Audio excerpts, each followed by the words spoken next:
What is going on, everybody? Simply Tiny here today with a brand new LEGO video. And just like most of my videos, this one will be all about 10 and LEGO. And today's LEGO video I hope is very entertaining and enjoyable to you guys because I think this is actually like a fun idea and topic to talk about. And this is sort of like when I'm looking at the past of LEGO and I'm looking at the future and it's like, where did we go wrong? Over the past 10 years, LEGO's quality in terms of like character design and build design and all of that has really gone up. But just like every company, LEGO makes weird decisions sometimes that just don't quite like match the idea of going upwards. Instead, it's almost like these weird little things that are making it trend downwards just a little bit. And they're just like these funny, weird, random things that don't really affect LEGO as a whole, but it's just like, why did you change this? Because it was just fine before, and now it's not. But yeah, anyways, today I will talk about the top 10 things that LEGO should not have changed since they've created this company. Just one thing that I would like to mention before we jump in here is the fact that I am a channel here on YouTube, which means that I make content like this fairly often. So I mean, if you enjoy this video, be sure to really consider going and check out some of my other videos as well. And if you enjoyed those and you enjoyed this one, really consider subscribing because I'll be doing you a favor by bringing you great content every single week. And there are actually prizes if you guys can get me to 1,000 subscribers. But you know, just like always, it's all about the content, so let's jump right into this video here, starting off at number 10. And number 10 usually, like, you know, isn't like the most interesting or like greatest thing, but it is something that I think that LEGO shouldn't have changed, and it's something that they've actually done very recently. And this change involves LEGO Star Wars, and to be more specific, Darth Vader. During the 2000s, LEGO Darth Vader kind of stayed like the same thing, but then when 2010 hit, it's kind of like grown. First, they changed some of the printing, and then they actually changed like the entire mold for his helmet, which I thought was really cool. And they've actually brought in like these soft capes into all of their themes over the past few years. And then all of that culminated into last year's LEGO set on the Death Star Final Duel, along with the Bespin Duel, where Darth Vader had this soft cape, he had this new really awesome helmet mold, he had arm printing, and he had really great printing in general. But flash forward just a few months later to the March wave that just came out to the Imperial Shuttle LEGO set that came with it, and Darth Vader has half of those things that I just mentioned. For some reason, his cape has gone back to being like this stiff thing of stiffness, and then he no longer has arm printing as well, which really brought down the entire character as a whole, and I'm just really confused why LEGO decided to make this decision. Obviously, it's not like the biggest deal because it's only $30 more to get the Death Star 2 Final Duel if you still want that really nice Darth Vader, but it's just kind of like, you made this really good change, why are you all of a sudden bringing it backwards after all these years of entirely improving this character? Next up here at number 9 is something that I'm not sure exactly how much control LEGO has over this,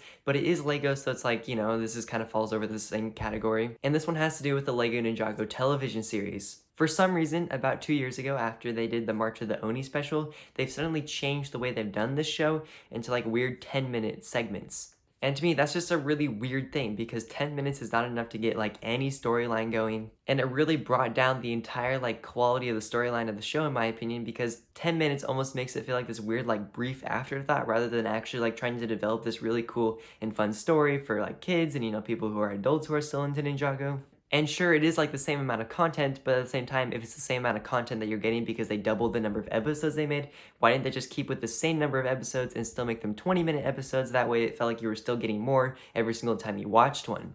But yeah, actually as like a positive note for this television series, I think it's actually really cool what they did at the same time they made this change, and that's the art style change. I think that the art style is really cool the way that they do it now because they've kind of just like finally realized that they don't need to be as realistic as possible. They can kind of make it look a little bit more like stylized. And I do like the look of that, I just don't like the trade-off of better art styles for like weird setup of the entire show now. Along with this, like I mentioned at the beginning, I'm not exactly sure how much control LEGO has over this show, but whoever is in charge, I don't know why they decided to make this change. Next up here at number 8, I have for you guys is sort of like a policy change that LEGO enacted like in the past year. I'm not exactly sure what kind of category this falls under, but it has to do with LEGO ideas, and it's the fact that every single LEGO idea set now is labeled as ages 18 and up.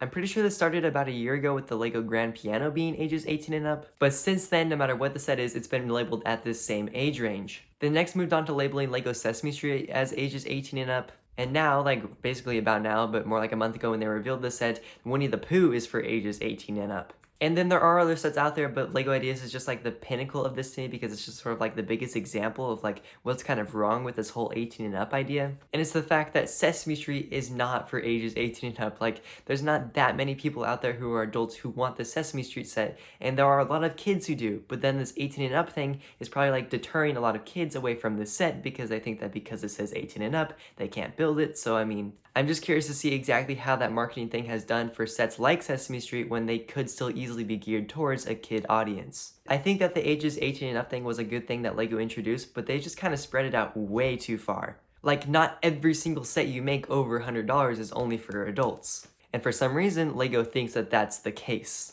Next up here at number 7 is something that kind of has bothered me ever since they revealed it like about 2 years ago. And this one actually has to do with the LEGO Marvel theme, and to be more specific, LEGO Captain America. And I think that if you're looking at this figure, you know exactly what bothers me about it, and it's the weird new helmet design. Ever since they introduced Captain America with the Avengers LEGO sets, I thought he looked just fine by having a LEGO character head, and LEGO has thought that for like the past forever, until about 2 years ago when they introduced like this weird mold for his helmet instead. And to me, it just looks way too big. Like, Captain America's helmet really is supposed to be really form-fitted to his head, which is why not having the helmet for him and just having it printed onto his head was such a good thing, and I don't know why LEGO thought that it was necessary to change this. Obviously, it's fun for kids to take off his helmet and then, you know, like put some hair on and pretend that like Captain America took his helmet off. But for people who, you know, like want like really good character design and really good display value, like this was not the way to go. You can literally put that Captain America figure up to like almost every single figure out there, and his head is so much bigger than the rest of them. However it is that they designed it, they just made it way too big and like way too bulky, and it just doesn't really look as good as it used to when it was just printed onto a minifigure head. And here at number 6, the next thing that I don't think LEGO should have changed was the way they did their May the 4th promos. In the early 2010s, LEGO had this promo on May the 4th where when you bought their May the 4th LEGO set, that you get a figure alongside that was like this exclusive, really fun figure. And then in like the last few years of it, they started doing like these really stupid figures that no one wanted. And now they've just gone away from figures and they're doing like these weird vignette builds that no one wants even more. It's just kind of weird because you've seen this trend of really good LEGO sets from LEGO, but then like their May the 4th promos have been going like this during that entire time. And I'm just confused why LEGO decided to go away from making minifigures, because that's obviously what the fans want, because fans don't like really want these weird vignette builds because they don't look very good, like they're just okay. And it's much more fun to get exclusive minifigures because exclusive minifigures are like half of people's collections. Yet it seems like in the recent past, LEGO has just been treating minifigures as a bonus. And I don't know about you guys, but I don't think that minifigures are a bonus, and it's just kind of weird that LEGO is seeing it in this way when every single fan that I know of doesn't feel the same. But yeah, I would just love to see LEGO bring back their minifigures in May the 4th promos, because I've actually never gotten a May the 4th promo because I was kind of like not like at that stage at the time, you know, when these actually were minifigures. I just wasn't, you know, getting sets that big at the time. But now that I do get sets that big, whenever I get one, I would just be getting a weird vignette build instead of like a really fun exclusive minifigure that I would want even more. Next up here at number 5 also involves mainly like LEGO Star Wars, but they have used this piece in other themes. And this piece that I don't think they should have changed was their hood piece. They first introduced this hood piece, I think, with Obi-Wan back in 2019 on the Death Star set. Not like the big one, but like that little mini one that I'm showing you guys on the screen right now. And it just looks really gross. Like, it just doesn't look as good of a hood as like the original LEGO hood that they've been using for like years. And it's just kind of funny that LEGO is like, oh, we should redesign this, because I think it's fun, you know, to have redesigns for pieces. But why, when you redesigned it, does it look worse than it used to? But at the same time, I mean, don't fix what ain't broke. These hoods have looked fine for years, and it's funny how LEGO has decided to go and replace them with something even worse.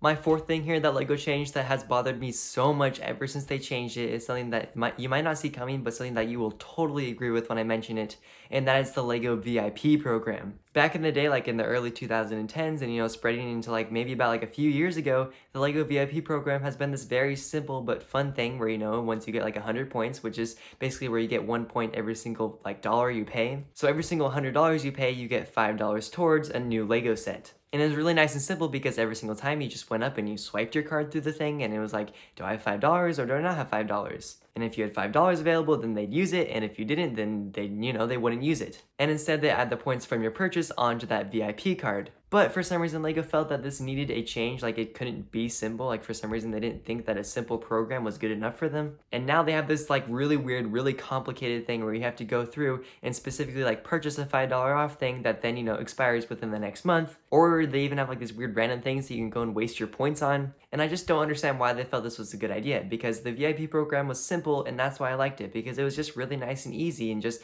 whenever I had $5 off, I used it, and whenever I didn't use it, and it was that easy because I just used the card. But now I have to go through like the really complicated thing of pulling it up on like, you know, my phone in the store, or going onto the computer beforehand, and specifically requesting that like amount of money off of my purchase. And it's just become this big complicated mess, and I feel like LEGO should just go back to the basics and just bring back the old VIP program because it was so much easier and so much simpler, and there was no need to change it. Here at number 3 is another piece design that I do not think that they should have changed, and this one has to do with LEGO Star Wars, and I think you already know what I'm talking about.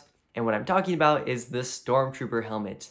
They introduced these bad boys back in 2019 with the 20th anniversary of LEGO Star Wars, and since then everyone has like sort of like made fun of them because they just don't look very good. Obviously they look fine, and I think it's fun how, you know, like they're dual molded, so like they're actually like black plastic on the front rather than like printed black on. But that can't make up for the actual look of it, because I like the look of the older Stormtrooper helmets a lot better, and I mean, like, you could actually turn their heads, which is something that kids really enjoy when playing with their Legos. Where with these ones, they're like stuck facing forward and they're really big and bulky and they just don't look quite right. And it's just kind of funny how LEGO, you know, like I said, they've been really trending upwards over the years, but the Stormtrooper helmet has suddenly just been trending down. And it's just like, what happened?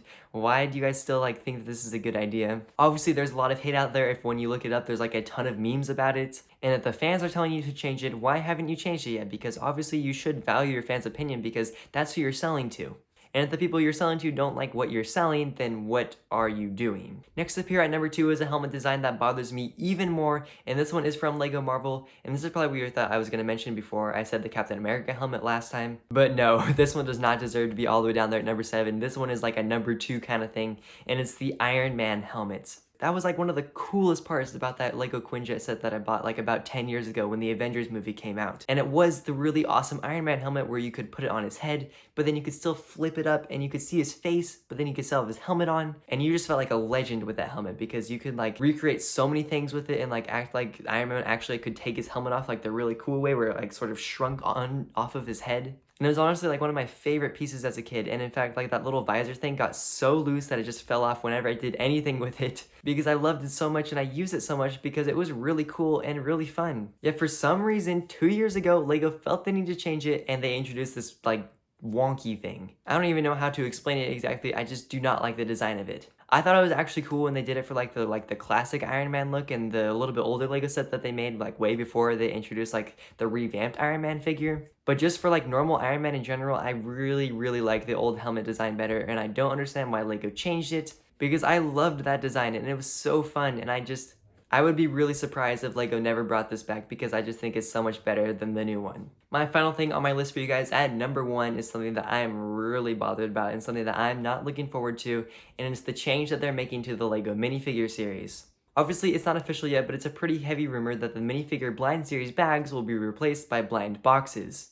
And this is the change that I do not like, and in fact, you could even consider it a change that's already happened because we have already seen it with the LEGO video thing, and I just don't understand it because if LEGO is trying to do this nature thing, then why, when you open up the box that's, you know, nice and cardboard and really like nature friendly, is there a plastic bag inside? That's right, LEGO, we know what you're up to. You do not want us to know what's in these boxes anymore for some reason. Even though that's like one of like the greatest marketing techniques of this is the fact that, you know, it's blind, but you also can get cool figures like the exact one that you want for a nice amount of money. And now you're just taking that away from us and you're making these minifigure series so much worse than they used to be before. Even if this doesn't leak over into the collectible minifigure series, I still feel like I don't understand why they did it to LEGO Video, because LEGO Video is sort of like the same idea where it's a collectible minifigure series. And I'm sure there's people who are bummed that LEGO Video is getting this because there are some like kind of fun, unique, interesting things from this new LEGO Video theme. But instead of getting to, you know, go and feel for hours and having fun just like searching through the bin, you now just grab a box and you walk out and you just hope for the best.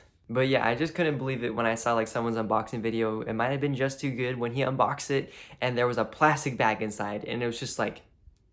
In fact, the other day I was actually at the store and like the boxes there, they'd been like torn open. Someone had like actually torn open the LEGO Video boxes and looked inside to see what they were. And then, you know, they only grabbed the one that they wanted because, I mean, the other ones, they still had the plastic bags inside. The boxes were just opened.